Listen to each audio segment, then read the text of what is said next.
Assalamualaikum warahmatullahi wabarakatuh. Perkenalkan, nama saya Erlica Aurelia Novianti dari kelas 10 Pemasaran 1 absen 21. Hari ini saya akan membuat rangkuman materi tentang masuknya bangsa Belanda di Indonesia yang terletak di Banten. Pada ekspedisi pertama, Belanda dipimpin oleh Cornelis de Houtman pada tahun 1580. Namun, keberhasilannya mencapai Banten pada tahun 1596.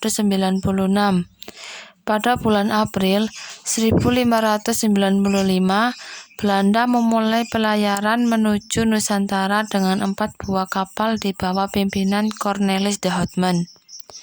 Dalam pelayarannya menuju ke timur, Belanda menempuh rute pantai barat Afrika, Tanjung Harapan, Samudra Hindia, Selat Sunda, dan Banten. Pada saat itu, Banten berada di bawah pemerintahan Maulana Muhammad periode 1580 sampai 1605. Kedatangan rombongan Cornelis de Houtman pada mulanya diterima baik oleh masyarakat Banten dan juga diizinkan untuk berdagang di Banten.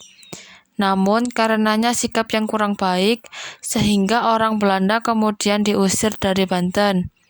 Selanjutnya, orang-orang Belanda meneruskan perjalanan ke timur akhirnya sampai di Bali. Kemudian Cornelis de Houtman dari pihak Belanda menjalin persahabatan dengan pihak Banten dan melakukan perjanjian dagang. Strategi yang dilakukan oleh pihak Belanda di Banten yakni untuk menguasai pasar Banten yang merupakan tempat jual beli rempah-rempah dari berbagai wilayah Nusantara, termasuk rempah-rempah dari Kepulauan Maluku. Tokoh-tokoh dan peranan dalam penjajahan Belanda. Tokoh yang pertama yaitu Cornelis de Houtman, yang merupakan saudara dari Frederik de Houtman, merupakan seorang penjelajah Belanda yang menemukan jalur pelayaran dari Eropa dan Indonesia dan berhasil memulai perdagangan rempah-rempah bagi Belanda.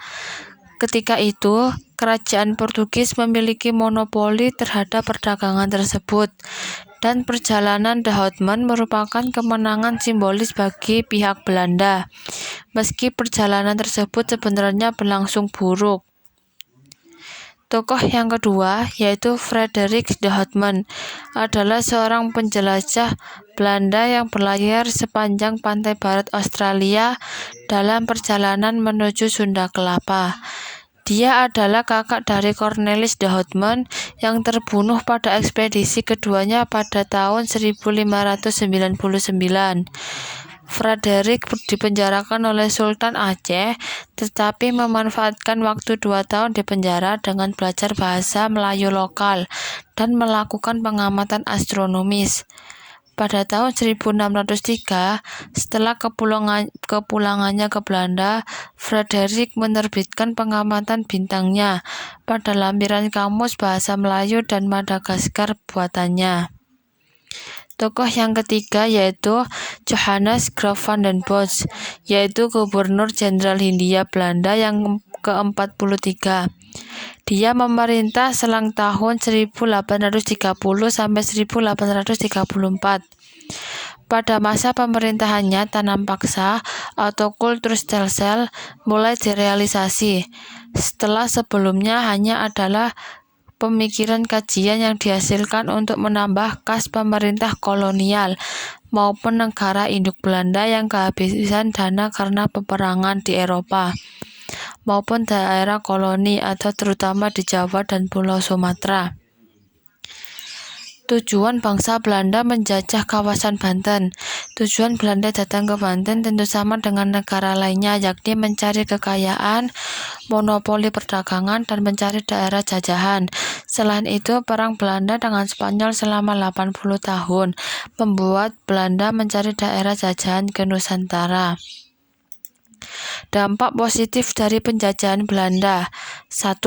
Banyaknya dibangun pelabuhan-pelabuhan sehingga Indonesia menjadi pusat perdagangan di Asia Tenggara, terutama di daerah Malaka. Setelah kedatangan bangsa Eropa di Indonesia, banyak berdiri pusat-pusat industri yang dapat mengurangi angka pengangguran di Indonesia. Dampak negatif dari penjajahan Belanda. 1.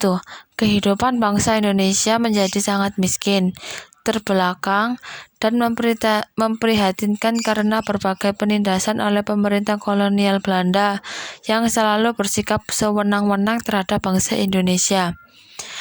2.